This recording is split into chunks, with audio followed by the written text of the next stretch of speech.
Welcome to Pets in Paradise TV, the show that explores the relationship between humans and animals in one of the most beautiful places on Earth, Hawaii. Here's what's coming up in the next half hour.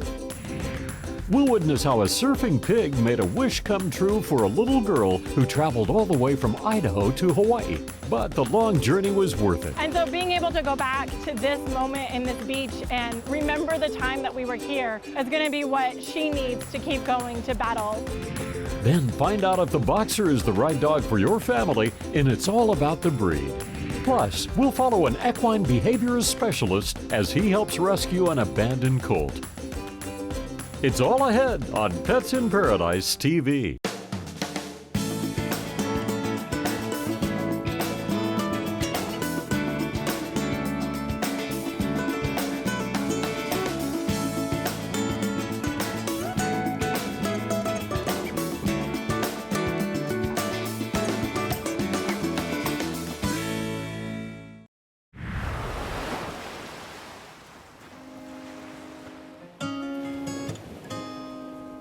The Hawaiian Islands are the most geographically isolated landmass in the world.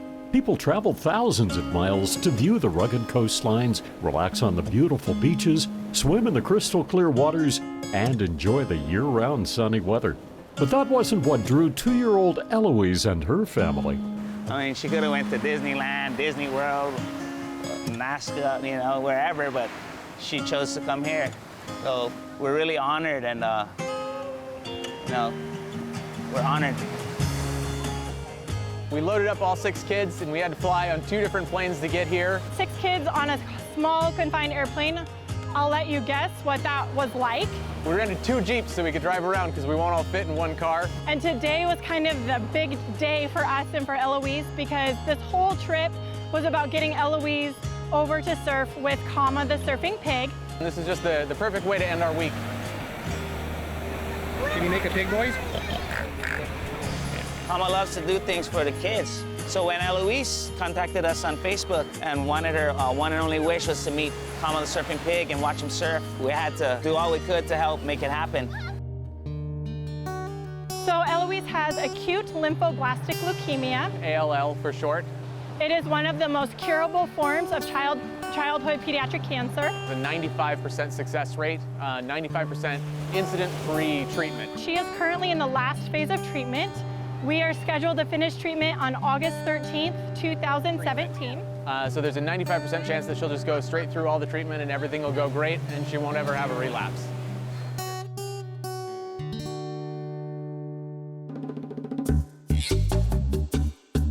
When surfing the net, Eloise came across a surfing pig. She just wants to watch it over and over again.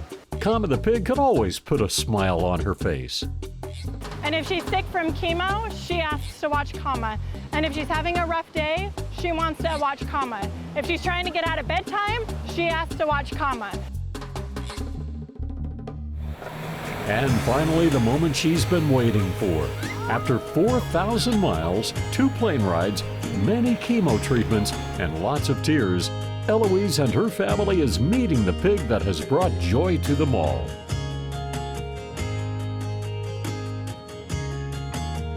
So it's been fantastic for her to watch Kama for the last 1.5 years and finally today get to meet him in person and pet him and feed him grapes and just spend the afternoon hanging out with the pig who got her through the worst things of her life.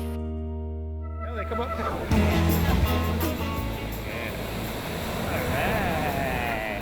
Oh, Eloise loves pigs. Anytime she sees something that's got a pig on it, we have to buy it for her. She has piles of pig stuffed animals. We had to buy her a pig pineapple at the Dole plantation. Yeah, and after the surf session, we caught one all the way in, and what did Ellie have waiting for Kama? Kama's favorite treat, grapes. Nice and sandy ones. Kama loves grapes. Eloise enjoyed a carefree day crawling and playing on the beach with Kama, the kind of childhood memory that her parents would give anything for her to have. We just decided that we couldn't tell her no, and we whipped out the credit card because with 1 income and 6 children and leukemia, you just can't afford a week-long trip to Hawaii at the last minute. We're looking at probably over $10,000 just to get Ellie out to swim and surf with Kama. But for us, it was worth it, just to see the smile on her faces and to know that this is just probably the happiest she's been in the last year and a half, and that's why we did it. She has just had the time of her life today, and I truly don't think there's anything that we'll be able to do in the future that will top what today has meant for her. Her favorite thing in the world is pigs, so she really wanted to meet Kama the surfing pig, and we really wanted to meet her. She's such a special baby. And Kama is such a special pig. His courage to do what most animals cannot, and his carefree ability to ride the waves of life has served as an inspiration to many. And Eloise's parents are convinced that laughter and aloha are the best medicine. We check Eloise's blood counts all the time because that gives us a really good view into her body and into what the leukemia is doing to her. And it's been fantastic to see that every time we've gone in recently, her blood counts are getting higher and higher and higher. And that means her body is battling this. And the only thing that's changed is the anticipation of meeting Kama. So now that we've been here and we've experienced Hawaii and we've experienced Kama and the generosity and the aloha spirit here, this is just going to carry over through the rest of her treatment and just really give her that last final push to stay strong through all of the stuff she has coming up. She has one more surgery to have her port removed. And then we have a lot of unknowns. You know, if she spikes a fever, we end up in the hospital. She might end up with more blood or platelet transfusions. And so being able to go back to this moment in this beach and remember the time that we were here is going to be what she needs to keep going to battle and really fight through the last of this leukemia. This is getting to see the smile on Ellie's face today, just getting to watch her as she got to watch the pig and feed the pig some grapes. This has just been the perfect end to this vacation. It's been amazing.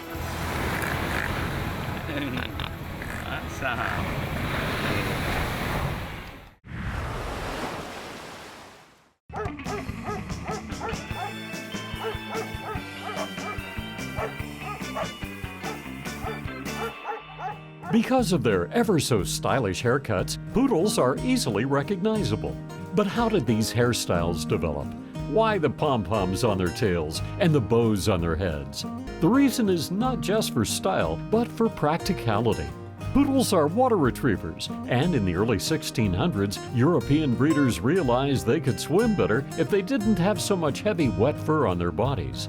So they were shorn to keep them afloat easier. Some areas, though, like on the chest, head, and ankles, tufts of fur were left to keep their joints warm. Top knots were used to keep the hair out of their eyes while swimming. Bows were added so that owners could identify their dogs during competitions. The fancy poodle cuts today are no longer out of necessity, but are simply a tradition that has continued through the years. And now let's learn about another breed, the boxer. If you get the chance to hang out with a litter of boxer puppies, you're gonna fall in love. These little guys are about the cutest puppies you can imagine, and you know you want one. They romp, they play, they sometimes look happy, sometimes concerned, sometimes they just look puzzled. The good news is that with some love and proper training, these little guys will grow up to be great pets. According to the American Kennel Club, in 2015, boxers were the 10th most popular breed, up from 8th the year before. They came from Germany originally, bred as working dogs back in the 1800s, then later spread across Europe and eventually to the United States after World War I. Their ancestors were from what is now an extinct breed that may have been crossed with a Mastiff, a Bulldog, possibly a Great Dane, and maybe even a Terrier. They were working dogs used as bull baiting dogs and were the first breed to be used as police dogs. Boxers are fairly large, most about 1'9" to 2 feet tall, with males weighing from 65 to 80 pounds and females 50 to 65. They have a lifespan of 10 to 12 years. Boxers have a distinctly square-shaped head and a blunt muzzle. Their ears fold over naturally, but traditionally have been cropped to stand erect until that practice went out of favor. Their coats are short and they shed moderately. Most are a deep fawn color, some are brindle, and a few are even white. In the personality department, they're intelligent, high-energy dogs who like to be in company of their owners and stay busy. They're good watchdogs and are alert to strangers.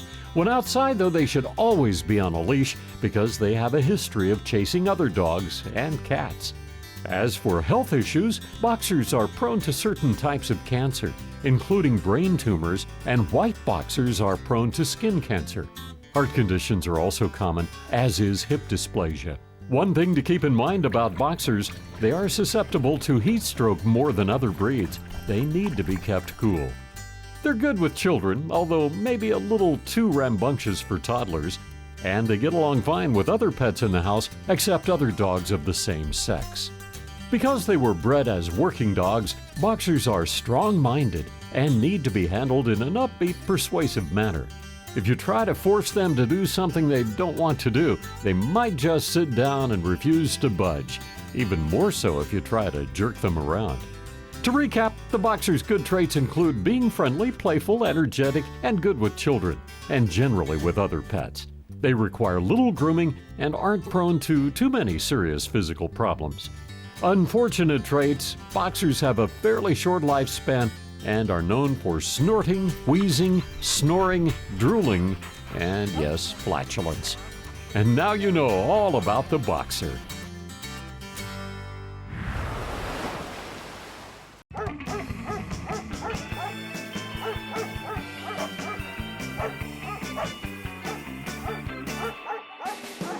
As you can see, boxers have big tongues. But some dogs, no matter what the breed, often leave their tongues hanging out all the time. Do you know what that's called? When a dog leaves his tongue out all the time, it's called hanging tongue syndrome. It's usually not a serious problem, and vets are not sure why it happens. But sometimes their tongues get dry and cracked and prone to infections. Another condition is called macroglossia, or big tongue. It can occur in any breed and is a much bigger health threat.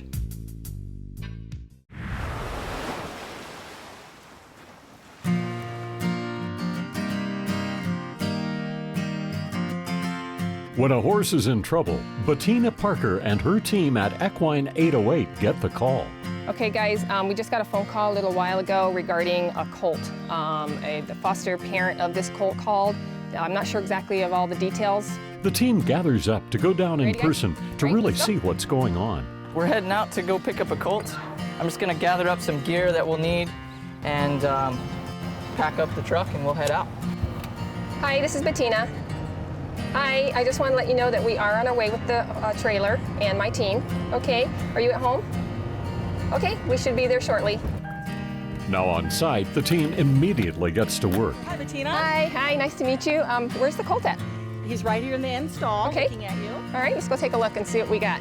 He had some issues when he came to us. He was malnourished, and his face was all... What we just learned about Hank was that he was born out in pasture, and his mother had died probably when he was about a month old. Because he didn't have the protection of his mother out there in pasture, he probably was trying to nurse off of other mares. Maybe there were some other geldings out there that didn't like him much, and he got kicked in the eye. And they found him with his face real swollen, and it seems like he may be permanently blind in that eye. Hank's injury is severe, but Equine 808 can help. So I think we're going to go ahead and take him into our program and see what we can do for Hank. Okay, so what we're gonna do today is we're gonna try to transport Hank to our ranch. But first thing I need to do is kind of assess Hank's behavior. I'm not so much concerned with his eye, just the natural behaviors of a horse.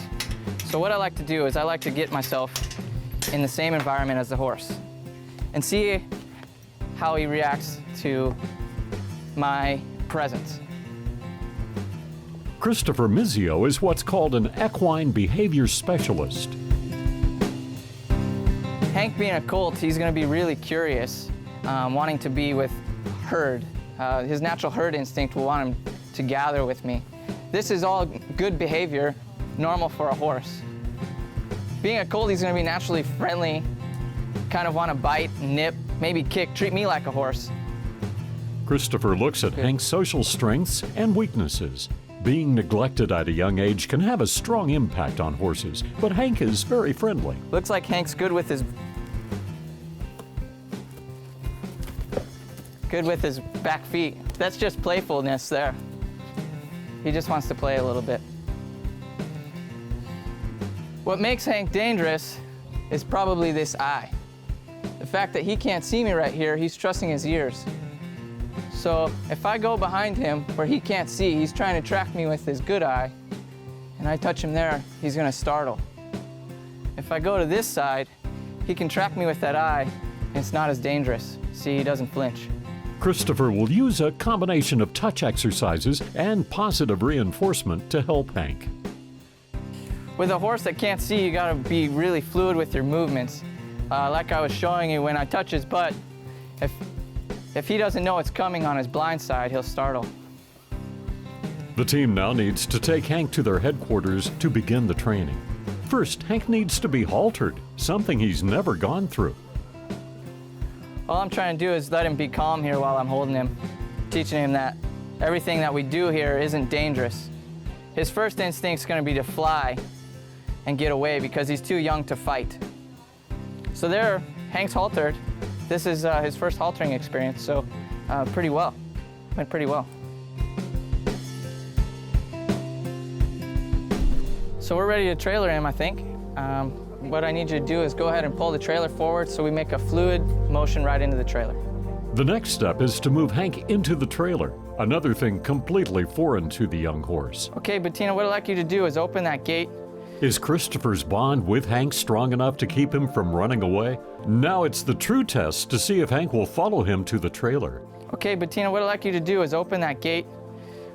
And it's important that we just continue to walk forward in that trailer, never looking back at him, so that he has a solid lead horse to follow. So like I said, I never want to look back at him, giving him any reassurance of what he's spooked about. I'm going to continue just to walk and know that he's going to follow. Christopher's strong lead helps Hank's first transition go smoothly.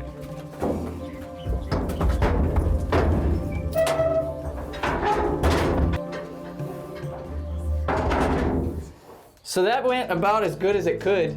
It's important that I go in here with him to show that this is a safe place. I know that he already trusts me because of how we are interacting in the stall. Now Hank is off to his new home at Equine 808. There, the team will care for him and his injury, work to improve his coordination, and train him to be safe around people so he can be successfully adopted out. The whole process could take up to 2.5 years. So I think the story checks out because it's natural for him, if his mom did die when he was quite young, to look for another source of milk. And if he went to a mare or even a stallion that wasn't his, they'd naturally kick out.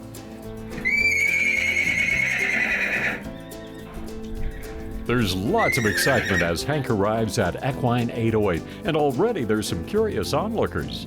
So the plan is, when we get him, we're going to put this horse, who is about a year old, in with him.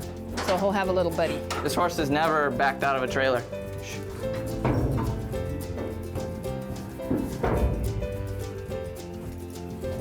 He's a little unsure. I'm going to give him a little helpful hand here.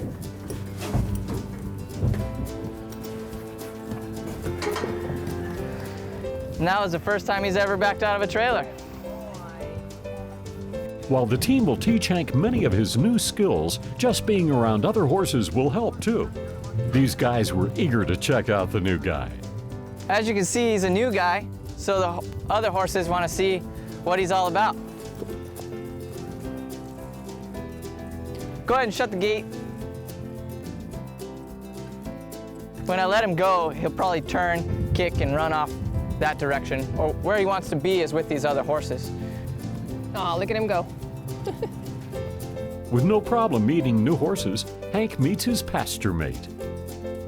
This is Flash. She's about a year and a half old. So far, a good introduction. They'll get more and more interested in each other. Well, now that you can see Hank back here at our place, he's actually got a little friend now. Before, he was in a little, probably 12 by 12 stall, didn't have any other horse contact around, didn't even know that he's a horse. Now he's got a playmate, he's got all this room to run. I think Hank is really going to settle down really nice in here. He's going to have some nice training, a lot of people that's going to be interacting with him, and he already looks happier to me. And I think you know, his rehabilitation process is going to be just awesome. So this is what we do here. We actually rehabilitate these horses, and eventually Hank will be a good horse for somebody one day. From a rough beginning, struggling on his own, Hank still has a long way to go, but the future is looking bright.